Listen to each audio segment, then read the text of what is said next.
수백 대의 비행기들이 도시를 대낮같이 밝혔습니다. 이게 지옥이구나 싶었죠. 생지옥 같았습니다. 비행기가 화염에 휩싸였고 저는 이렇게 외쳤습니다. 어서 탈출해! 조종사가 제게 말했죠. 적기가 사라졌다고. 그러나 저는 오히려 조종사에게 빨리 그곳을 빠져나오라고 말했죠. 적기가 바로 뒤에 있었거든요. 갑자기 베를린 시가지가 루벡이나 로스톡처럼 화염에 휩싸였습니다. 정말 끔찍한 광경이었죠. 그야말로 아비규환이었습니다.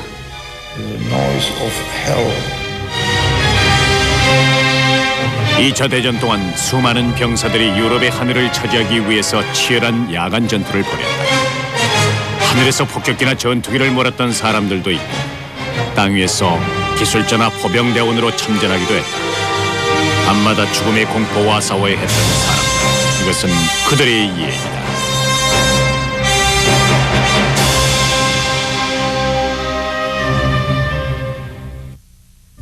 당시로서는 야간 전투가 최선의 방법이라 생각했습니다.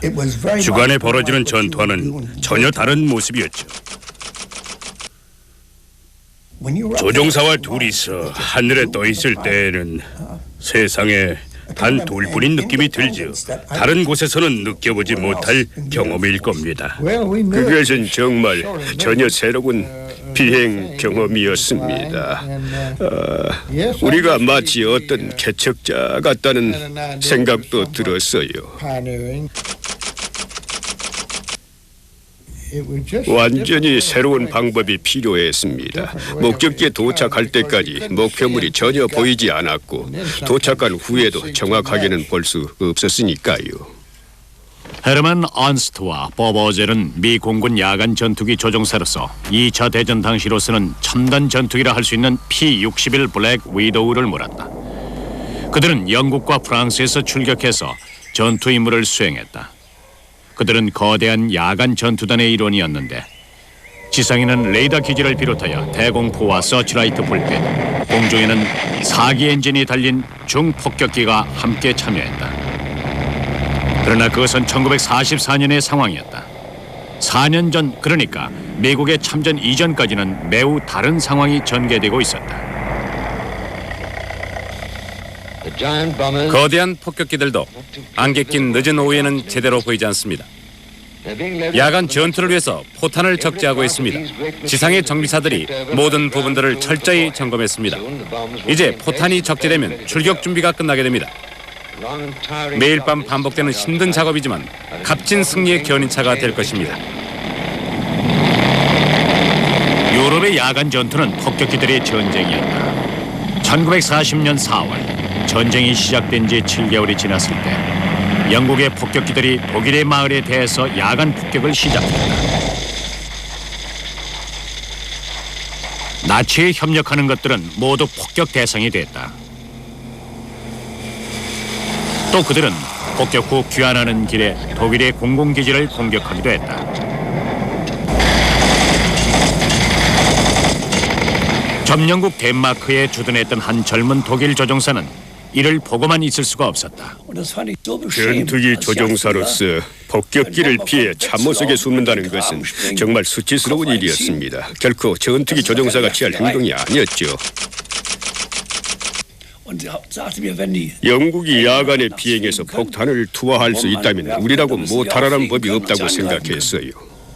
발크는 프라이어라 불리는 레이더 조기 경보 체제에 대한 기초 지식을 습득하고 이를 토대로 영국의 야간 레이더를 무력화시킬 방법을 연구하기 시작했다. 저는 북해의 지도를 머릿속에 그리며 이런 계획을 세웠습니다. 영국군이 접근하면 우리는 바다 쪽으로 날아가서 그들이 본국으로 향할 때까지 기다립니다. 이때 프라이어가 적들의 위치를 우리에게 알려주면 우리는 남쪽 방면에서 북쪽을 향한 상태로 그들을 공격하는 겁니다. 북쪽이 항상 더 밝으니까요.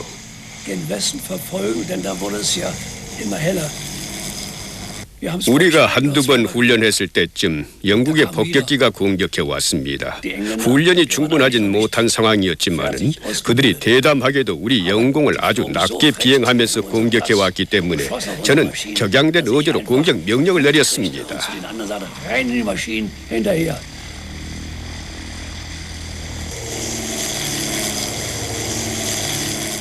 저를 포함한 세 사람이 먼 거리에서 목표물을 향해 공격했지만 놓치고 말았는데 그들이 비스듬히 선에 비행하면서 아침 안개 속으로 사라져버렸기 때문입니다. 그때 깨달은 것이 제대로 된 야간 전투를 위해서는 특수 장비와 조직 그리고 조종사 훈련의 삼박자가 제대로 갖추어져야 한다는 것이었습니다. 팔크는 야간 전투에서는 특히 레이더 장비의 구비와 지상에 있는 대공 전투 부대와의 긴밀한 협조가 중요하다고 생각했다. 그 후 얼마 되지 않아 그는 독일 공군 최고 사령관 괴링 장군을 만나게 된다. 괴링 장군은 제게 전쟁의 진행 상황에 대해 일장 연설을 했습니다. 물론 우리가 승리하겠지만 당장의 급선무는 이상한 기화 폭탄들을 여기저기 투하하는 영국 공군들을 처리해야 한다는 것이었죠. 심각할 정도는 아니었지만 성가신 존재였으니까요. 저는 야간 전투기를 몰고 그들을 저지하는 임무를 맡았습니다. 괴링 장군은 저를 최초의 야간 전투 항공대 대장으로 임명했죠.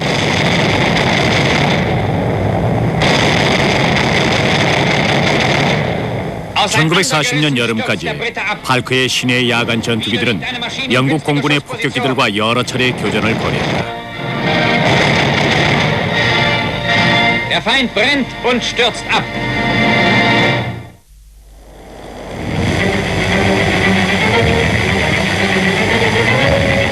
그러나 전투는 곧 새로운 국면에 접어들었다.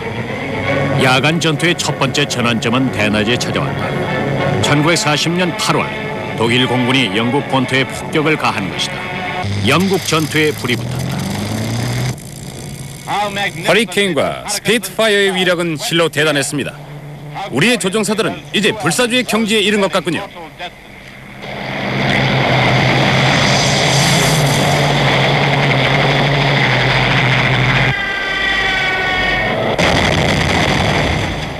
초반에 독일은 주간 공습 위주로 공격했다. 그러나 영국 전투기 허리케인과 스피드파이어의 공격으로 큰 손실을 입자 재빨리 밤의 어둠 속으로 숨어들었다. 그 후 런던을 비롯한 영국의 주요 도시들은 밤마다 대공습의 악몽에 시달렸다. 밤이 지루하게 계속되지만 언젠가는 새벽에 찾아올 것입니다. 독일의 폭격기들은 밤에 장교물 같습니다. 동이 트기도 전에 사방으로 흩어져서 그들의 기지로 황급히 돌아가 버립니다. 주간 공습 훈련만 받았던 독일의 폭격기 승무원들에게 야간 공습으로의 전환은 매우 충격적인 변화였다.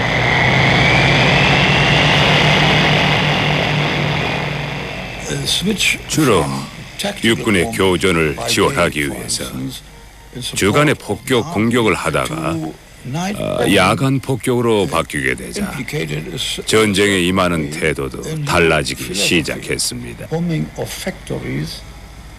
공장까지 폭격한다는 것은 교전이 이제 꽤 심각한 수준에까지 이르렀음을 의미했습니다.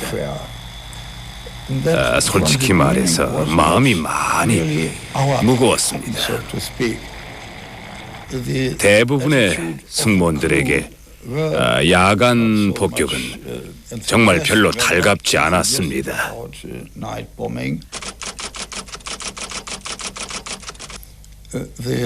우리 같은 폭격기 조종사들이 가장 만족스러울 때는 목표물에 제대로 명중시킨 것을 확인하는 순간일 것입니다.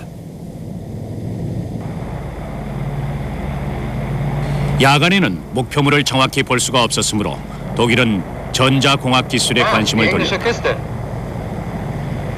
해결책은 간단했다. 승무원들은 점령지 프랑스에서 중계되는 2개의 장거리 라디오 전파의 지시를 따랐다. Achtung, Anflug! Achtung, Anflug!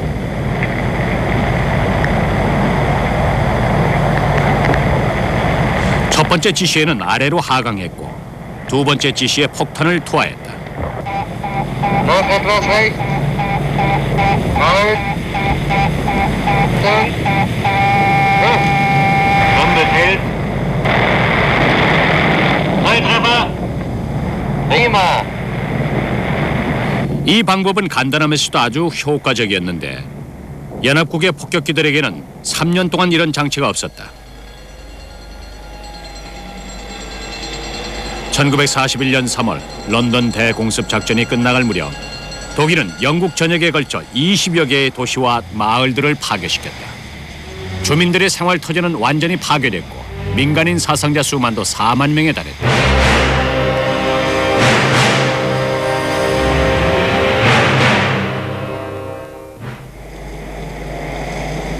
대공습 기간 동안 영국도 야간 전투기를 출격시켰다. 팔커사령관 휘하 독일군의 경우처럼 영국 공군의 승무원들도 처음부터 발빠르게 배웠어야 했다. 새로운 형태의 공중전이나 새로운 공군 전사들은 대부분 우연한 사건으로 탄생하게 된다. 첫 번째 야간 전투가 성공적이었던 것은 구름 사이로 비춰지는 서치라이트 덕분이었습니다.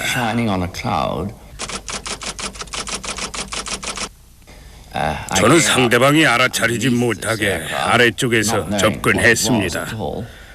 먼저 배기관에서 내뿜는 화염이 보였죠. 목표점을 정확하게 파악하려면 아래쪽으로 접근해야 합니다. 캄캄한 어둠 속에서 정체 파악이 가능한 곳은 바로 아래쪽뿐이니까요.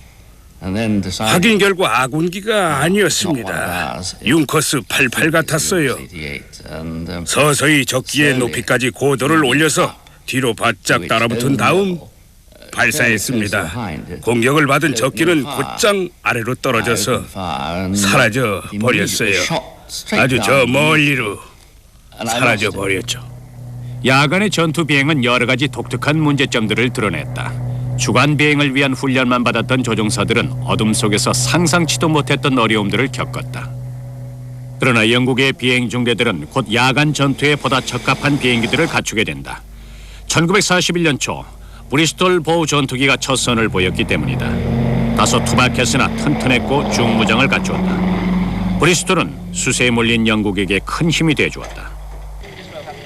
그러나 어떤 형태의 비행기가 투입되더라도 조종사가 어둠 속에서 아무것도 볼 수 없다면 야간 전투는 시작도 할 수 없을 것이다. 결국 레이더 장비와 관련된 기술적 혁명이 필요했다. 레이더는 무선 전파를 보내서 비행 물체를 탐지해내는데 이는 물체의 신호를 보내서 되돌아오는 시간을 측정함으로써 가능하다. 이제 레이더는 야간 전투에서 가장 핵심적인 요소가 되었다. 영국 공군은 이미 영국 전투에서 레이더의 덕을 톡톡히 보았다. 체인 홈이라는 이름의 레이더 장치였다. 이 장치는 주간에도 대규모 비행 편대를 효과적으로 탐지해서 그 위치를 정찰기들에게 알려주곤 했다. 야간에는 폭격기들이 대규모로 공습하지 않고 한두 대씩 나타난다. 그래서 레이더의 활용 방법도 완전히 달라져야 했다. 야간 공격과 주간 공격은 완전히 다른 문제였어요. 목표물은 전투기 한 대씩이었죠. 그 당시 교전의 법칙은 목표물을 공격하기 전에 그 정체를 확인해야 한다는 것이었죠. 따라서 전투기는 목표물에 아주 가깝게 접근해야 합니다. 그러기 위해서는 우선 성능이 훨씬 좋은 레이더가 필요하죠. 목표물 각각에 초점을 맞출 수 있어야 하니까요. 그리고 조종사가 교전의 법칙에 따라 적기를 확인하려면 기수에 레이더가 장착된 전투기가 필요했습니다.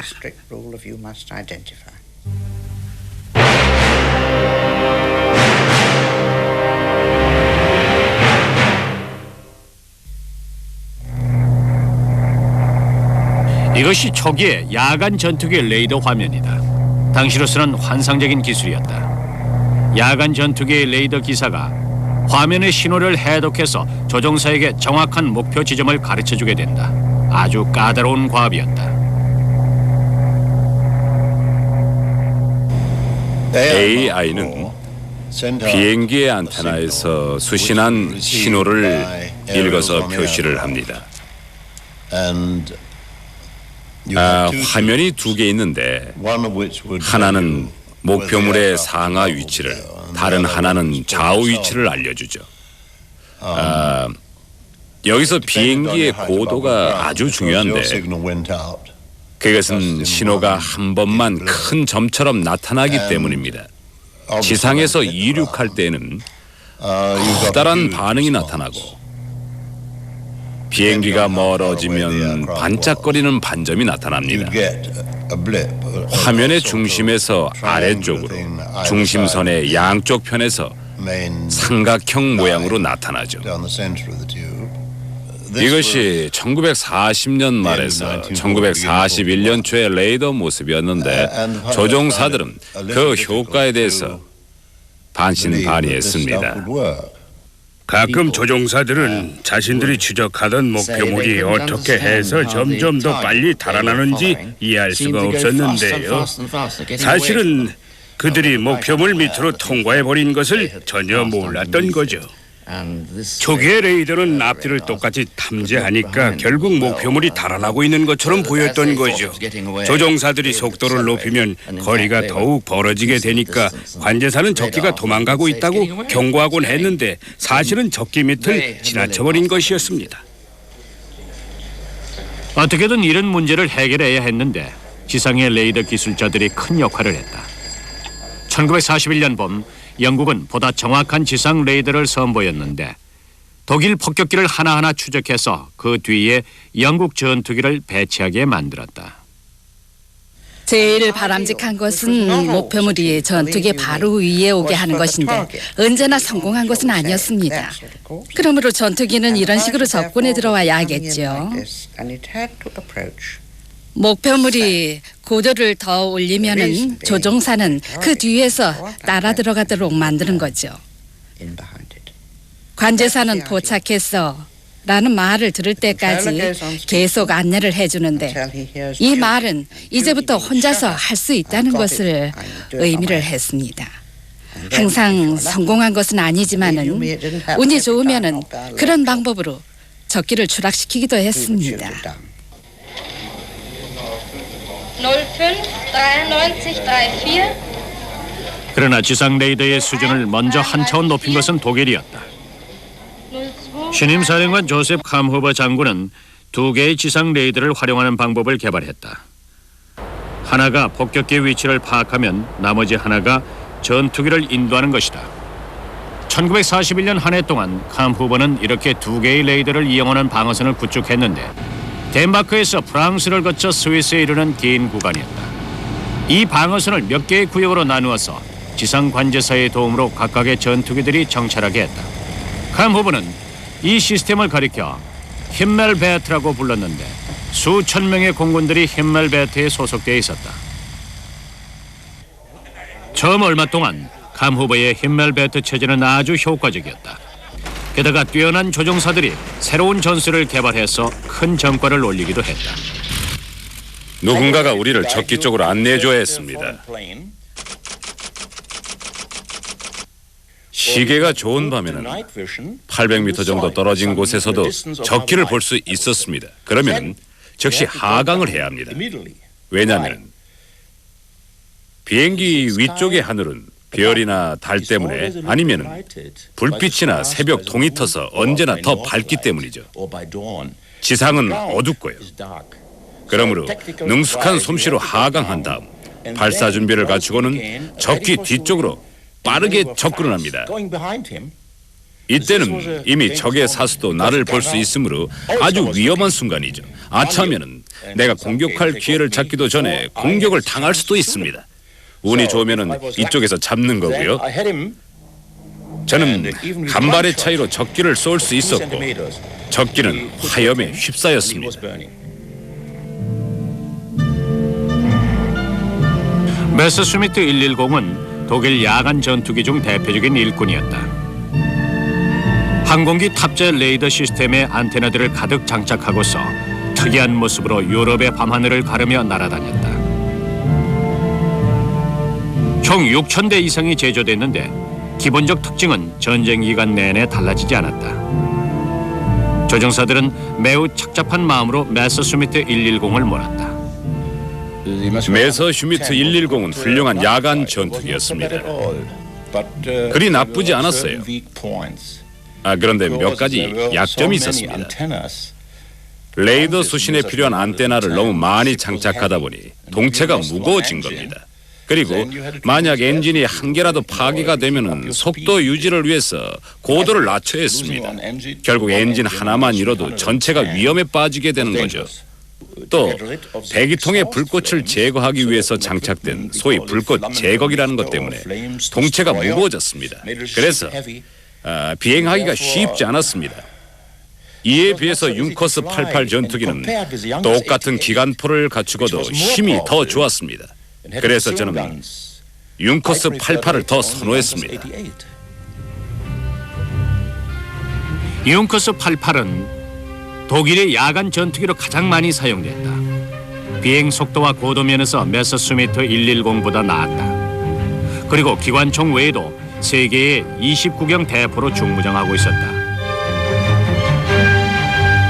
1941년 말까지 수백 명의 독일 공군들이 이 전투기를 타고 영국 공군 야간 폭격기의 공격을 완전히 차단시켰다.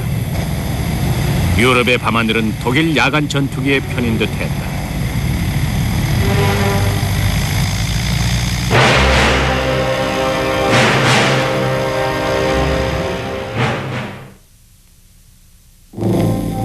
좋았어. 출발하자고. 1942년 초까지 유럽 상공의 야간 전투는 접전이었다. 장비가 부실한 영국 공군 폭격기 대대는 레이더로 움직이는 독일 전투기에 고전하고 있었다. 그때 두 가지의 전환점이 마련됐다.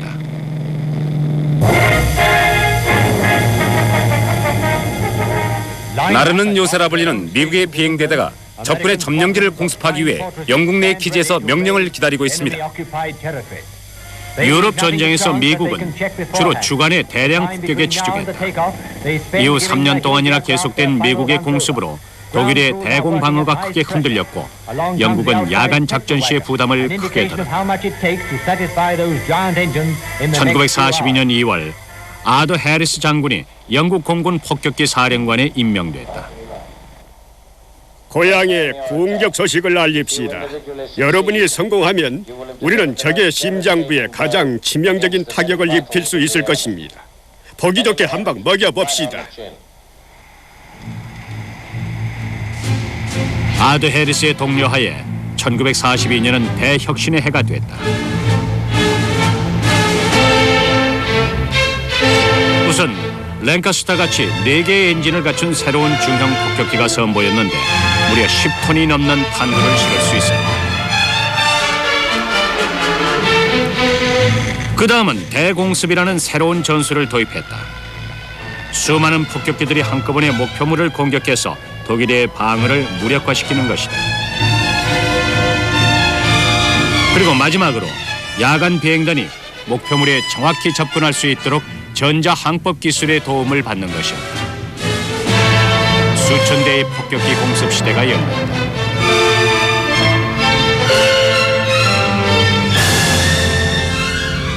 여기는 상공 24km. 알았다. 다시 폭격기 나와라. 알았다. 폭격기다. 여기는 폭격기.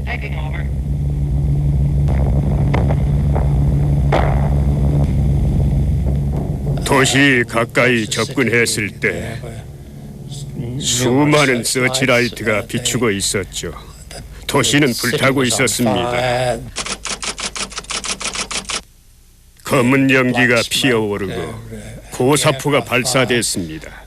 다행히 찢어지는 대포 소리는 들을 수 없었지만 폭발 지점 근처를 통과하면서 두 눈으로 똑똑히 보고 냄새도 맡았습니다. 폭발 지점 주변에 잠시 머물고 있을 때에는 코로다이트 포장 냄새를 맡았습니다.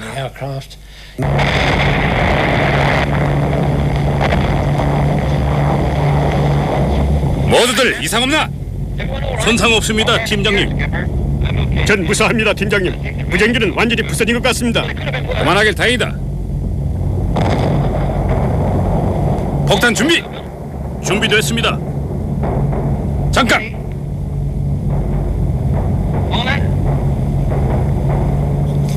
도시를 내려다보니 거대한 붉은 화염이 아름다운 빛을 발하고 있었습니다. 마치 거대한 솥 안에서 어떤 국물이 부글부글 끓어오르는 것 같기도 했고요. 여기저기서 터지는 폭탄이 부글거리는 거품처럼 보였습니다.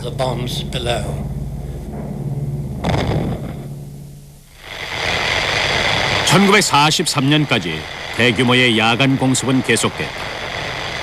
독일군의 방어는 확고했지만 영국 공군은 더 충격적인 일격을 준비하고 있었다.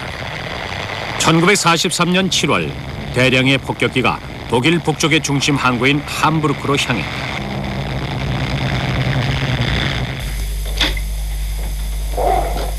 Erste Welle starten.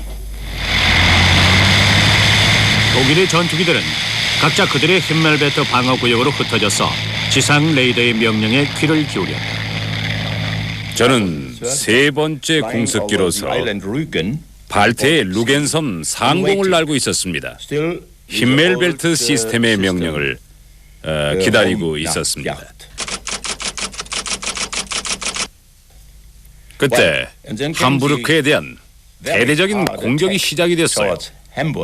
도시가 쑥대밭이 돼버렸습니다. 주위가 대낮같고 저는 여전히 루겐섬 위에 있었습니다. 사기 엔진이 달린 폭격기들이 벌떼처럼 몰려가고 있었죠. 저는 지상 관제사에게 그곳으로 가도 되냐고 물었죠. 그러자 그는 안 된다며 루겐섬 상공에서 대기하라고 했습니다. 그날 밤 영국 공군은 한 가지 새로운 속임수를 사용했다. 은박지 조각들을 하늘에 날린 것이다. 이튿날 독일 북부 지역의 어린이들은 길거리에서 엄청난 양의 은박지 조각을 주었다. 그 은박지들이 날리면서 독일의 레이더 스크린의 수많은 점들을 찍었고 방어 체계는 무너져 버렸다. 수만 명이 사망했다.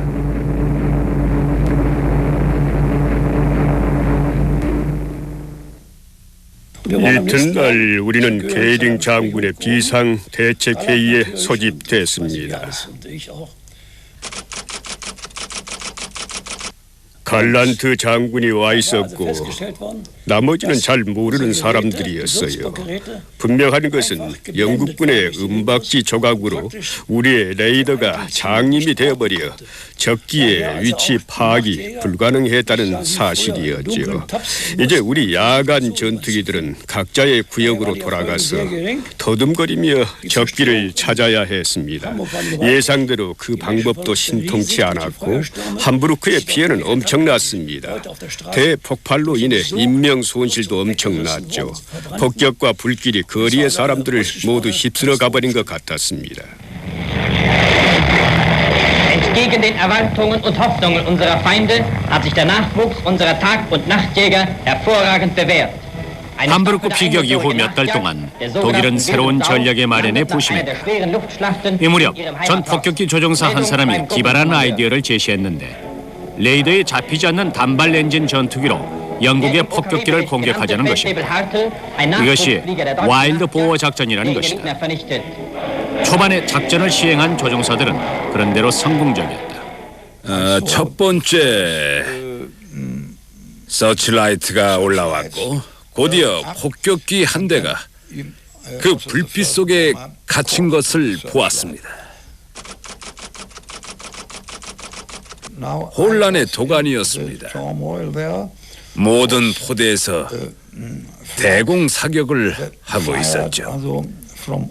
베를린 시내에 수천 개의 대포가 있었는데 포병대 사령관은 계속해서 고사포를 쏘라고 명령을 했어요. 그러니 여기저기로 어지럽게 비춰대는 서치라이트에다 폭격기와 전투기들까지 뒤섞여서 아수라장 같았습니다. 우리는 새로 도입한 이 방어 체제에 와일드 보호 작전이라는 이름을 붙였죠. 독일의 여러 도시들을 폭격한 대가로 영국의 폭격기들은 사나운 멧돼지들의 추적에 시달리는 입장이 됐다. 처음에는 메셔슈미츠 110의 공격을 받았는데 왼쪽 날개가 손상됐고 그쪽 편에 착륙 장치가 내려앉았습니다. 그 다음에 포커 190 전투기의 결정타를 맞아버렸습니다.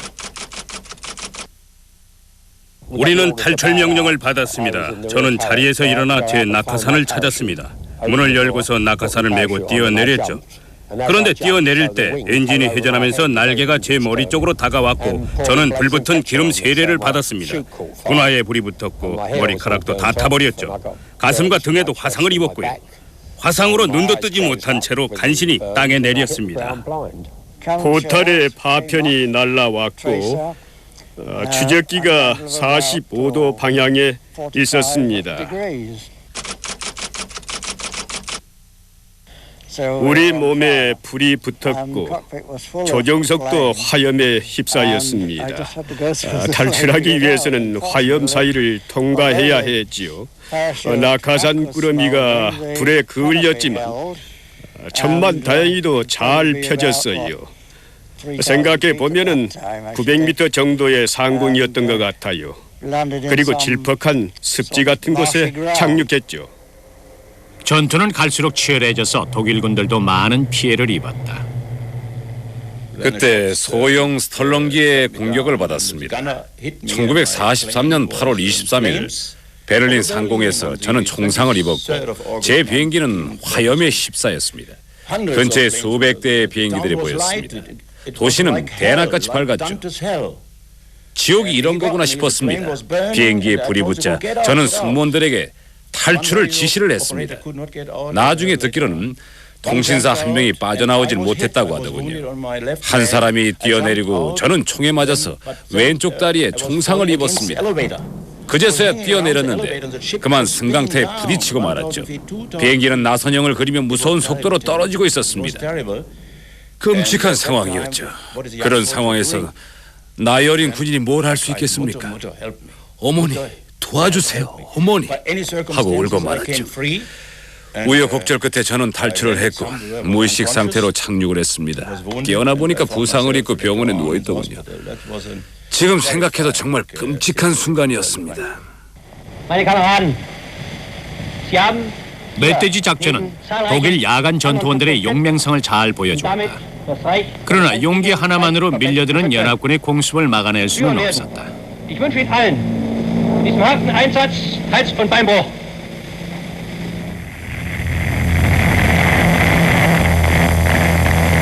(1943년) 여름부터 미 공군은 수천 대의 폭격기를 독일에 보내 주간 공습을 실시했다.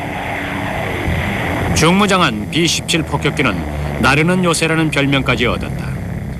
2차 대전이 끝날 때까지 총 50만 톤이 넘는 폭탄이 독일 땅에 투하됐다. 폭탄이 줄줄이 투하되고 있습니다. 항공기에 장착된 자동 카메라에 목표물에 명중하던 장면이 잡혔습니다. 그런데 젊은 미군 병사들 중 전혀 다른 임무를 맡은 사람들이 있었다. 그들의 임무는 극비 상황이었고 전투 못지않게 위험한 것이었다.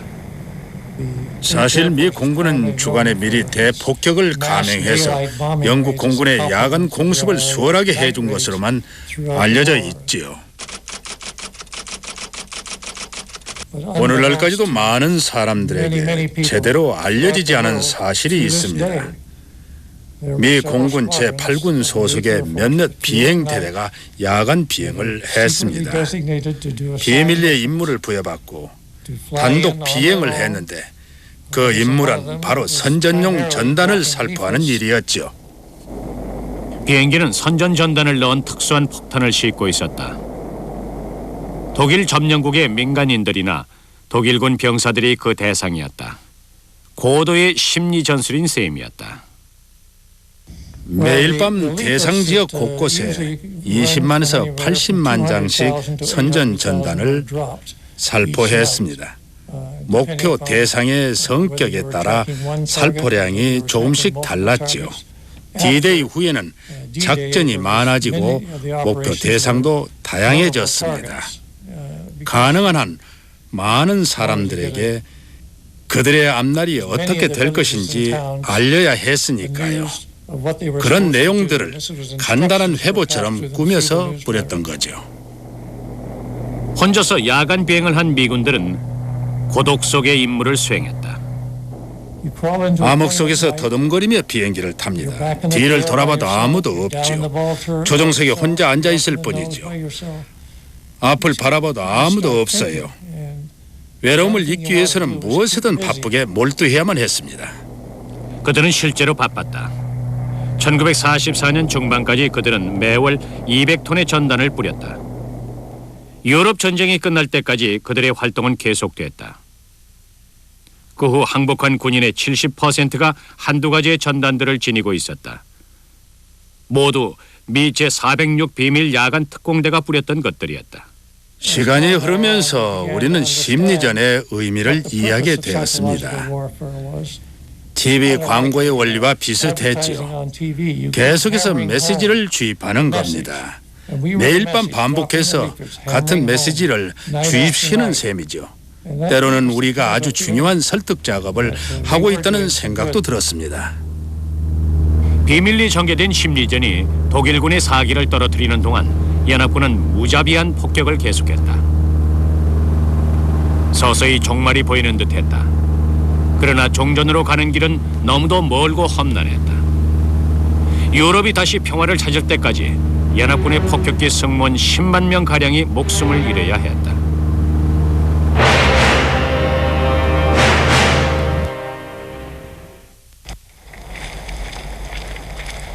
(1944년에) 들어서자 야간 전투의 승패는 더욱더 분명해지는 듯했다. 밤낮 없이 계속되는 연합군의 폭격은 엄청난 인적 물적 피해를 남겼다. 그해 여름 D-Day가 다가오자 최초의 미군 야간 전투기들이 영국에 도착해서 출격 명령을 기다렸다.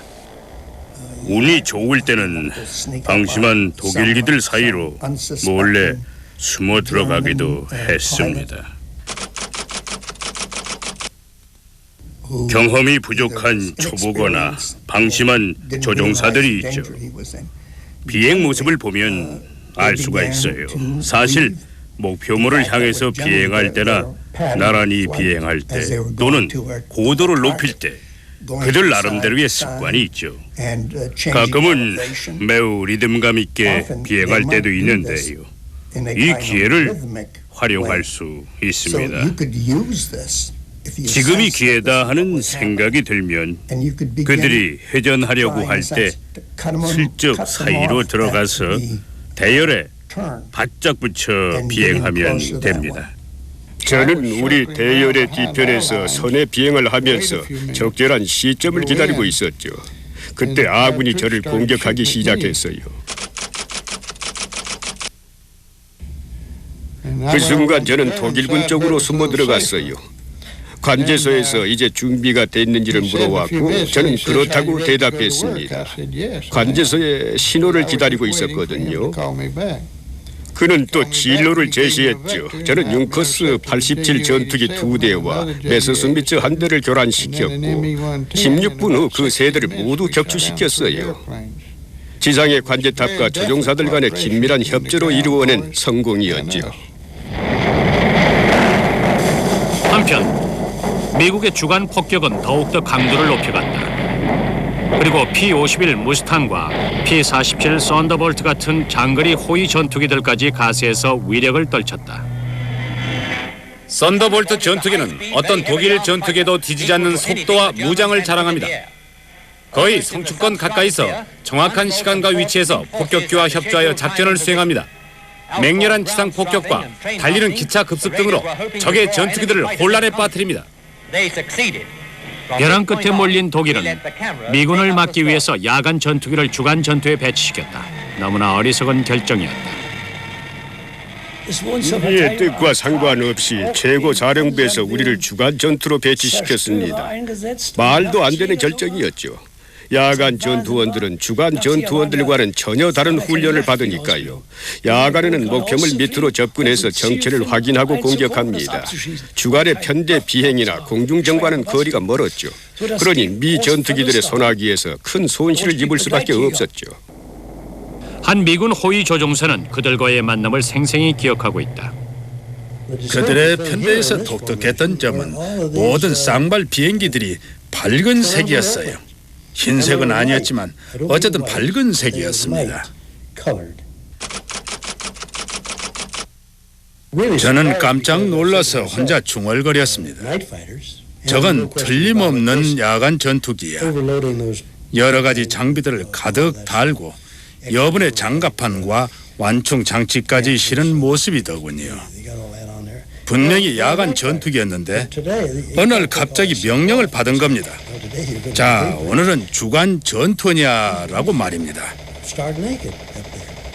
완전히 무방비 상태나 다름없었죠. 게다가 이렇게 기세 등등한 P-51 조종사들과 정면으로 맞닥뜨렸으니 우리 쪽 조종사들은 마치 사냥을 나온 것처럼 몇 대씩 잡아내고는 가벼운 마음으로 즐겁게 서로 얘기를 나눴죠. 1944년 말까지 독일 공군은 처참하게 무너져갔다. 전투기 생산은 계속됐지만 질이 떨어져서 한 번에 제대로 작동되지 않는 것도 많았다. 게다가 뛰어난 야간 전투 조종사들을 많이 잃었다. 무려 110대의 폭격기를 격추시켰던 헬무트 렌트 장군은 엔진 고장으로 사망했다.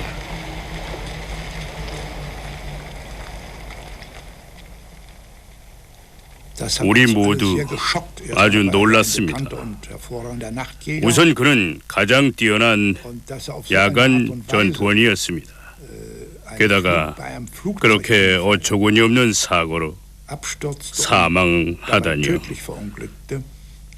도저히 믿을 수가 없었습니다.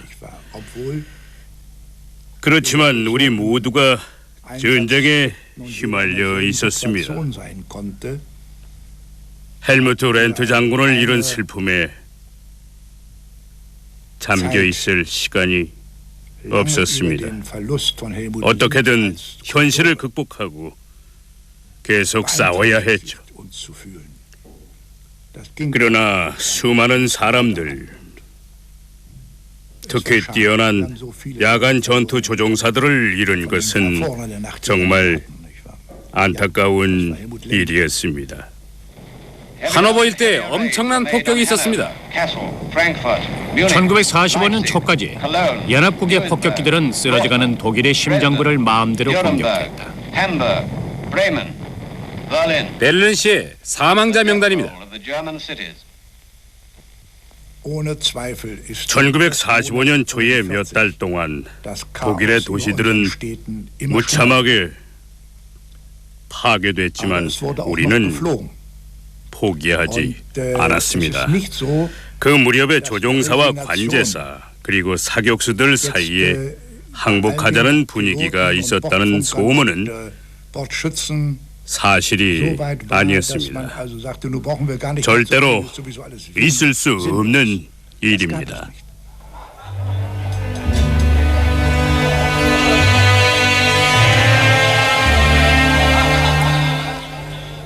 그들은 히틀러를 위해 싸운 것이 아닙니다. 그들은 적의 폭격으로부터 가족들을 지키기 위해 싸웠어요. 그들은 폭격기의 승무원과 싸웠다기보다는 폭격기 자체와 싸웠습니다. 폭격기를 격추시켜 다음에 다시 독일을 폭격하러 오지 못하게 하기 위해서죠. 마지막 순간까지 그들은 이상주의자였어요. 그들은 패기와 열정을 가지고 싸웠지요.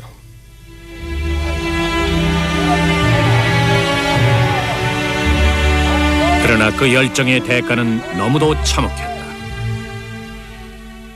실제로 있었던 일인데요. 전쟁이 끝난 지 25년이 지난 어느 날 마틴 미들브룩이라는 영국의 역사학자가 저를 만나러 집으로 왔더군요. 그 당시 저는 결혼을 해서 아들 넷을 두었습니다. 그는 저에게 페네민대의 공격에 대해서 물었어요. 독일이 로켓을 만들었던 곳이기도 한데 1943년 8월 18일 제가 거기에서 처음으로 랭카스터를 격추시켰습니다. 그는 희생자의 명단을 보여주었어요. 조종사 23명, 항법사 19명, 그리고 사수 18명이었습니다. 솔직히 매우 놀랐습니다. 충격이었어요. 당시 저의 네 아들들도 그 나이 또래였습니다. 그제서야 저는 제가 얼마나 끔찍한 일을 했는지 깨달았습니다. 아마도 지금쯤 그 청년들의 부모는 이미 이 세상에 없을지도 모릅니다. 만약 그분들이 살아있다면 용서를 빌고 싶습니다.